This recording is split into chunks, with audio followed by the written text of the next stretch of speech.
यास्मीन जी, मैं क्या बताऊं आपको। इन्होंने हमारे नौजवानों को बर्बाद करके रख दिया है। मोर देन 300, कल की बात है, 2016 की बात है। मोर देन 300 FIRs उन्होंने दिए और खाली ये PDP के हुकूमत में दिए। और एक बंदा दे रहा है, दूसरा बंदा बस साइलेंट बैठा हुआ है। आदाब, आप देख रहे हैं आवाज द वॉइस और मैं हूं आपके साथ यास्मीन खान। और आज आवाज द वॉइस का इलेक्शन एक्सप्रेस आ गया है लोलाब। और लोलाब में आज हमारी मुलाकात हुई एक ऐसे कैंडिडेट से जो अभी असेंबली इलेक्शन का हिस्सा बनने जा रहे हैं। और ये जो कैंडिडेट है, he is a new face for the Kashmir politics, but इनकी जो हिस्ट्री है और इनका जो प्रेजेंट में पोर्टफोलियो है, that's going to be really helpful for the people of Lolab. So we have with us Mudassir Akbar Shah. Thank you so much, sir, for sparing your time for this interview. Thank you Yasmeen ji. जी, Mudassir, basically जब मैंने आपके बारे में research करा and I got to know कि you are somebody जिन्होंने IIT Roorkee से पढ़ा, अपना PhD वहां से किया, you have been in research, you have been a professor also. तो काफी चीजें हैं आपके पोर्टफोलियो में। तो ऑफ कोर्स लाइक हम उस पे डिस्कस करेंगे कि पॉलिटिक्स कैसे चूज किया एंड ऑल दैट। बट जो हमारा ये शो है, बेसिकली हम इसमें पॉलिटिशियंस की प्रोफाइलिंग करते हैं कि लोग अगर अपना मैंडेट आपको देंगे तो वो क्यों मैंडेट देंगे आपको।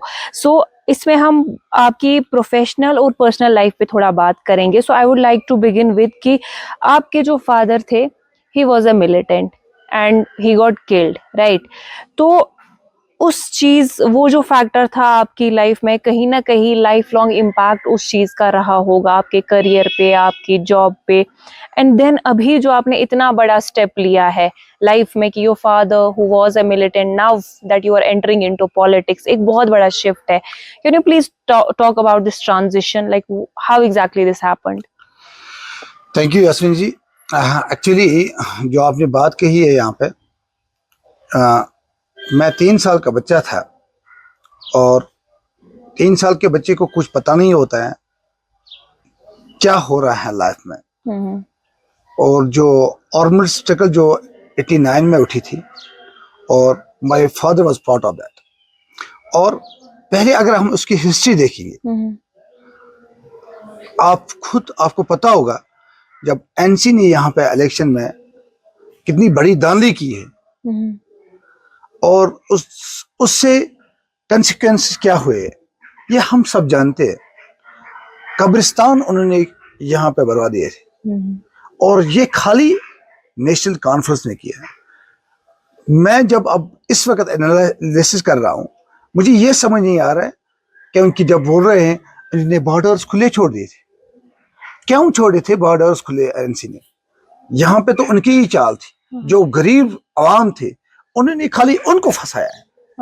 किस अमीर का बेटा जो है उस आर्मड स्ट्रगल में ज्वाइन किया है।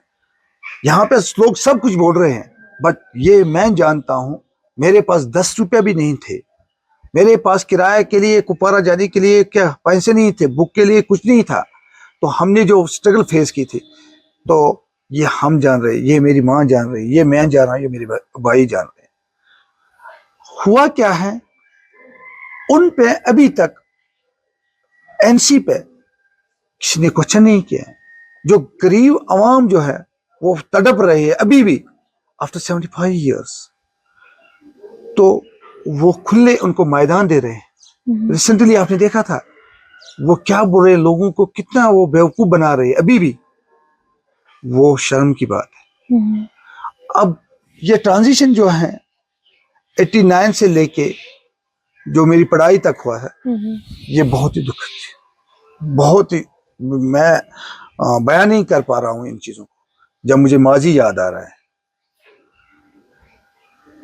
मैं 4th या 5th स्टैंडर्ड में था जब मुझे मोर देन 30 किलोमीटर्स हर एक कैंप में जाके वहां पे अपनी रजिस्ट्रेशन करनी पड़ती थी। मेरा दादा, मेरी नानी जो हर वक्त थानों में, कैंप में दिन भर वहां पे वो मजदूरी करवा के बस वहीं बैठा था। और मुझे ये भी याद है ये पॉलिटिशियंस कितने गंदी गेम खेलते थे हर वक्त। वो एक दौर था। फिर जब दूसरा दौर आया फिर मेरी सिलेक्शन जवाहर नवोदय विद्यालय में हुआ, तो वहाँ मेरी पढ़ाई जो है 12th तक हुई।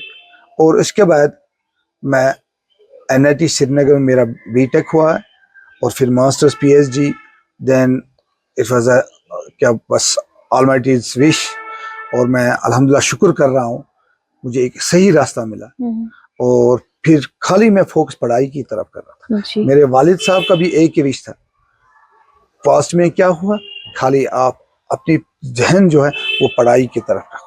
जी। अब जो 90s में हालात खराब थे, लाइक यू सेड कि NC जो है उनने बॉर्डर्स खुले छोड़े थे, ऑल्दो उनकी सरकार थी, बट देन NC के लोलाब में जो थे लीडर मुश्ताक लोन, उनके ब्रदर मोहिद्दीन लोन, उनको भी तो मिलिटेंट्स ने मारा।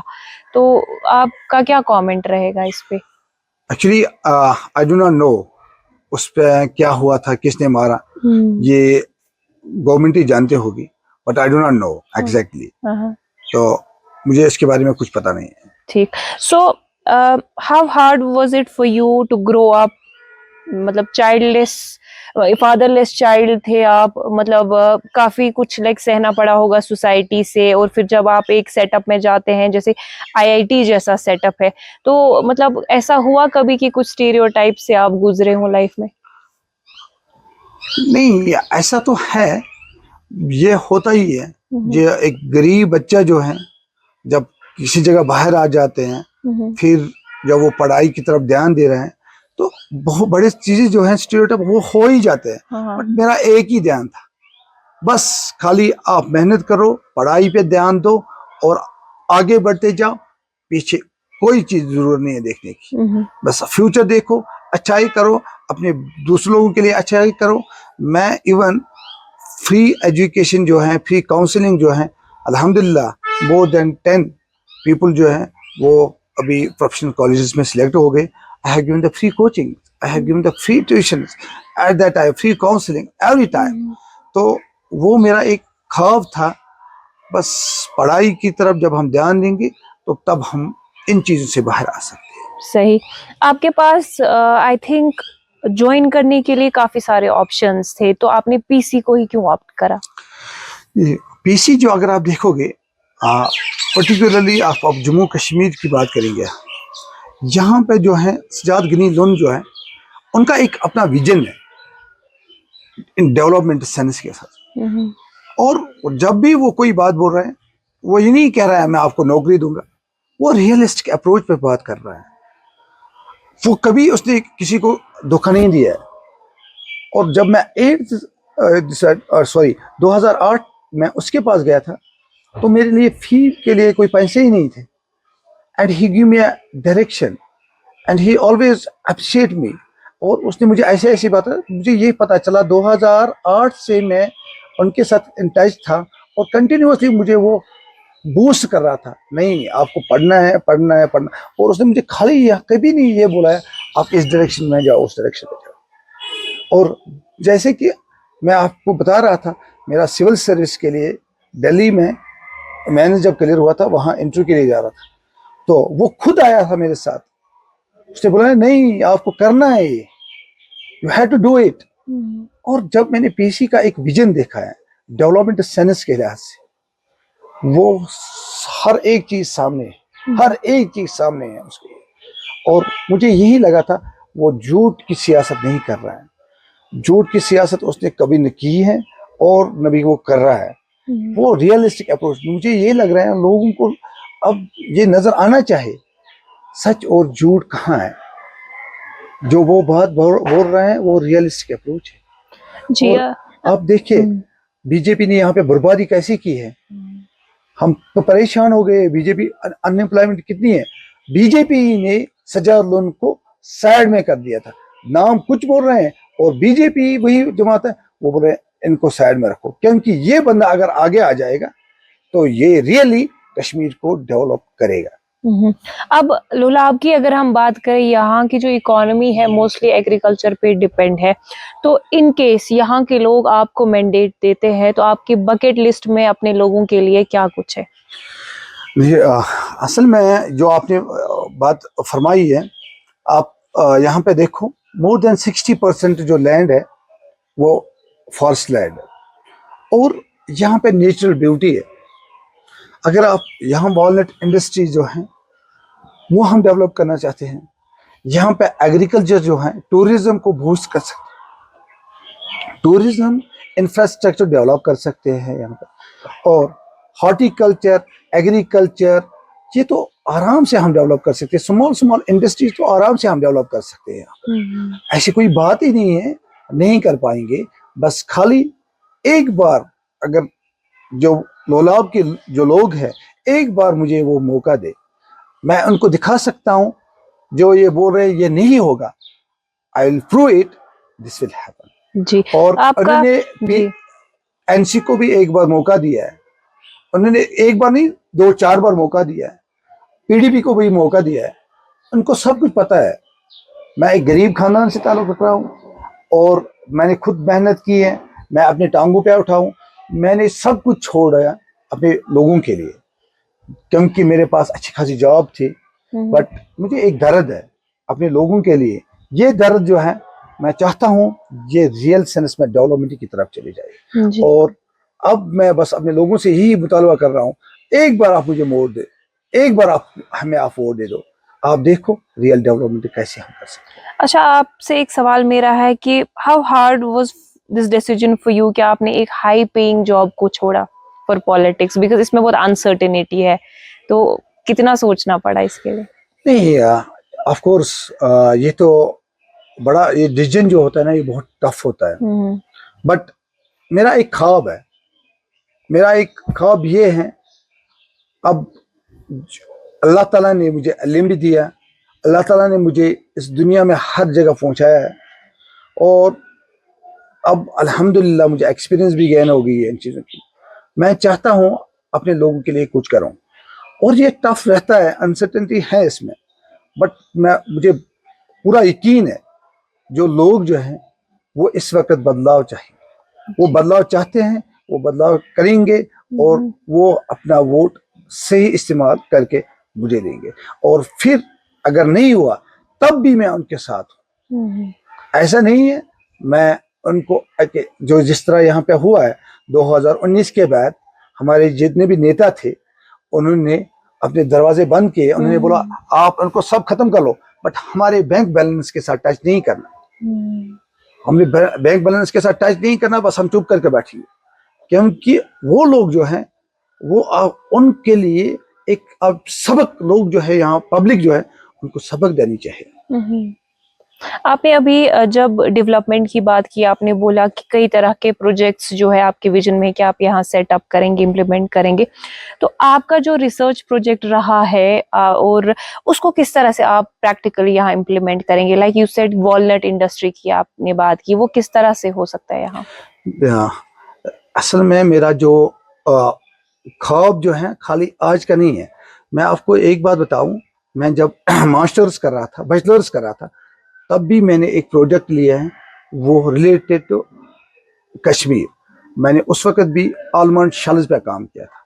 जब मास्टर्स और पीएचडी का हुआ था मैंने वॉलनट इंडस्ट्री को देखा है, और जो शल होता है इसका, या कुंड इस बना, उस शल को मैंने कैसे कन्वर्ट करते हैं बायोफ्यूल में, ऑयल में, चार में, गैस में। अब उसको अपग्रेड करने के लिए मैं उस पर काम कर रहा था, और मेरे साथ और एक रिसर्चर है, वो भी कुपवारा का है, वो डीन है इस वक्त टॉप यूनिवर्सिटी, खलीफा यूनिवर्सिटी में। हम लोगों ने बायोचार को, हम स्मॉल स्मॉल इंडस्ट्री को डेफिनेटली यहाँ पे इम्प्लीमेंट करके, और जो 10-20 लोग जो हैं उनको हम एम्प्लॉयमेंट यहाँ पे हमको जॉब फराहम कर सकते हैं। और ये पॉसिबल है, ये पॉसिबल तब है जब हम विद इन द सिस्टम में होंगे जी। और जरूर हम ये कर सकते हैं वॉलनट इंडस्ट्रीज हम यहाँ पे, क्योंकि जो ये फ्यूल, ये शल जो है ये यूजलेस था लोगों के लिए, but we will convert into the value added chemicals और ऑयल्स और anything else we can do it. जी, अगर लोलाब की बात करें तो आपका क्या विजन है विमेन एम्पावरमेंट को लेके और विमेन सेफ्टी, विमेन हेल्थ को लेके? Like are there any plans? असल में जो है हमारा जो मंशूर आएगा उस पर वो पूरा भरपूर जो वुमेन्स एम्पावरमेंट के लिए, जैसे मर्द के लिए वैसे उनके लिए भी उन्होंने उसमें मेंशन किया हुआ है, वो definitely we will go for it and we will done that. अच्छा, ये जो आपका एरिया है, लाइक बहुत बड़ी पॉपुलेशन यहाँ पे है, बट यहाँ पे एक मैटरनिटी हॉस्पिटल भी नहीं है। तो अगर मतलब there is some pregnant lady and she is in labour pain, तो उनको कुपवारा जाना पड़ता है। एंड अगर कुछ ज्यादा कॉम्प्लिकेटेड है तो उनको श्रीनगर एलडी भेजा जाता है। आपको क्या लगता है कि आज तक एनसी, पीडीपी सबने लोला पे हुकूमत की, तो डू यू थिंक कहीं ना कहीं ये इन पार्टीज का फेलियर रहा है कि वो एक मैटरनिटी हॉस्पिटल नहीं दे पाए लोला? डेफिनेटली, क्या बताऊं यास्मीन जी, जो आपने बात कही है, कभी कभी रोना आता है आप यहाँ पर। इन लोगों पर उनको शर्म नहीं आती है। ये खाली हेल्थ सेक्टर में क्राइसिस नहीं है, आप बेसिक फैसिलिटीज यहाँ की बात करेंगे हम, जो आपने कहा मैटरनिटी हॉस्पिटल की। हमने एक स्मॉल जो छोटी कोशिश की 2020 में, जब हमने कोशिश की थी, हमने सिविल सोसाइटी की तरफ से हमारा एक खतूत, हमने खतूत बहुत सारे खतूत लिखे थे, उसमें एक खत जो था, उस खत में हमने यही कुछ डिमांड्स लिखी थी prime minister of the country, और पीएम ऑफिस से उन्होंने एक्नॉलेज किया, एक्नॉलेज करके चीफ सेक्रेटरी को वापस भेजा है, और उन्होंने बोला definitely we will do it. हमने उनको लोलाब के लिए एक वेटरनिटी हॉस्पिटल की बात की थी, हमने Kishan Ganga water power project के लिए हमने उनको डाइवर्ट करने के लिए, हमने उनको ये बात बोली थी रोड कनेक्टिविटी के लिए की है। मेरे पास वो मौजूद है अभी भी, और हमारे जो सियासतदान है उन्होंने बोला है अभी ये साइड में रखो, क्योंकि अगर ये सैंक्शन हुआ, वो बोल गया हमने फिर ये नहीं किया, ये किसी और ने किया, क्रेडिट किसी और को चला जाएगा। तो ये बहुत बड़ी जो उनके लिए शर्म की बात है। आपने एक केस नहीं, नंबर ऑफ केसेस ऐसे आपने देखे होंगे जो यहाँ पे मचल से लेके लोलाब से लेके जो ही उनकी डिलीवरी होती है बच्चों की, वो कहीं पे सड़क पे बैठ जाते हैं, स्पेशली इन विंटर्स, तो उसकी डेथ हो जाती है। हमें 3 या 4 घंटे जो है श्रीनगर पहुंचने को लग जाते हैं। ये अभी तक उन पॉलिटिक्स की जो उनको शर्म नहीं आ रहा है, अभी भी वो वोट के लिए आ रहे हैं, जिन्होंने हमें बेसिक फैसिलिटी यहाँ पे प्रोवाइड नहीं किया। वाटर 24 हमारा यहाँ पे नॉर्थ लोलाब है, वो वारनव से लेके वावरा तक, ये बहुत बड़ा एरिया है, वाटर नहीं है उनके पास, एनटीपीएससी नहीं है उनके पास, हेल्थ जो क्राइसिस जो है वहाँ पे, हर चीज वहाँ पे, स्कूल में इंफ्रास्ट्रक्चर अवेलेबल नहीं है, वहाँ पे उनको लिए तहसील के ऑफिस नहीं है। और उन्होंने क्या किया है, डेवलपमेंट जो रखा है, एक गांव में रखा है, एक गांव में रखा है। तो आईआईटी रूरकी पहुंचने का जो सफर था ऑफ कोर्स इजी नहीं रहा होगा, क्योंकि लोलाब से आईआईटी रूरकी तो काफी चैलेंजिंग रहा होगा। तो आप से अगर मैं पूछूं लाइक पर्सनली आपके लेवल पे आपको क्या लगता है, कौन सी चीजें यहाँ के यूथ के लिए बेहतर करने की जरूरत है कि जो आपने मुश्किलात फेस की है अपने करियर में, एजुकेशन में, ये बच्चे फेस ना करें लाइफ में?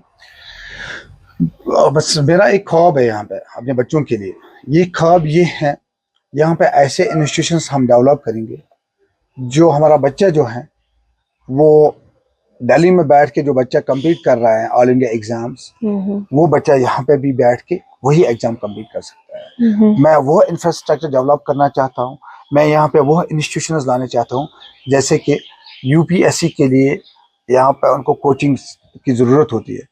कुछ गरीब बच्चे ऐसे होते हैं वो कैपेबल हैं उस चीज़ के लिए, बट उनके पास पैसे नहीं है, उनके पास कोई डायरेक्शन नहीं है, उनके पास कोई काउंसलिंग के लिए कोई बंदा नहीं है। मैं यही चाहता हूँ या नीट के लिए वो श्रीनगर तक नहीं पहुँच जाते हैं, और मैं यही चाहता हूँ यहाँ पे ऐसे ऐसे इंस्टीट्यूशन, स्मॉल एक मॉडर्न इंस्टीट्यूशन डेवलप करूँ जहाँ पे विदिन 24/7 वो बैठ के उनको फ्री कोचिंग दे के वो हार्वर्ड तक पहुँचे, वो इंपीरियल कॉलेज तक पहुँचे, वो कैम्ब्रिज तक पहुँचे। ये मेरा एक ख्वाब है। बस इंशाल्लाह अगर जो यहाँ के जो यूथ है, बस उनको ये, वो खाली जो भी बात कर रहे हैं, जो यूथ के लिए मैं एक मैसेज देना चाहता हूँ, कभी आप इमोशनल कार्ड्स मत खेलिए, इमोशंस में की तरफ मत जाए, रियलिस्टिक अप्रोच पे चले जाए, मेहनत करो, हर एक चीज पॉसिबल है। अगर ये आप मेहनत करो, हम डायरेक्शन आपको देंगे, आप मेहनत करो, हम आपको इंफ्रास्ट्रक्चर प्रोवाइड करेंगे, आप मेहनत करो, हम आपको हर एक चीज मैसर रखेंगे। बस खाली आप एक बार हमें यहाँ मौका दे दीजिए, अपना वोट सही इस्तेमाल कर लीजिए। और इसीलिए मेरा वालिद साहब हर वक्त यही कह रहा था, गिरते हैं शहसवार मैदानी जंग में, वो तिफल क्या गिरे जो घुटनों के बल चले। अब हम इस मैदान में आ गए हैं, अब हम पीछे नहीं देख रहे हैं क्या हो रहा है, हमें लड़ना है इस चीज के लिए। और मुझे पूरा यकीन है जो यूथ है वो इस वक्त जो जो हेरिडिटी पॉलिटिक्स थी, जो वो खाली जो उनकी पीछे वाली पॉलिटिक्स है, वो उनको रिजेक्ट करके और अपना वोट जो है इस वक्त पीस के टिकट को देंगे इंशाल्लाह। बिल्कुल, आई थिंक ये बहुत ही अच्छा कॉन्वर्जेशन था and I think people would actually appreciate the advice जो आपने दी, बिकॉज आपका जो स्ट्रगल था काफी मुश्किल रहा है। So ours the voice wishes you all the best in your journey. Thank you so much for sparing your time for this interview. Thank you so much, thank you.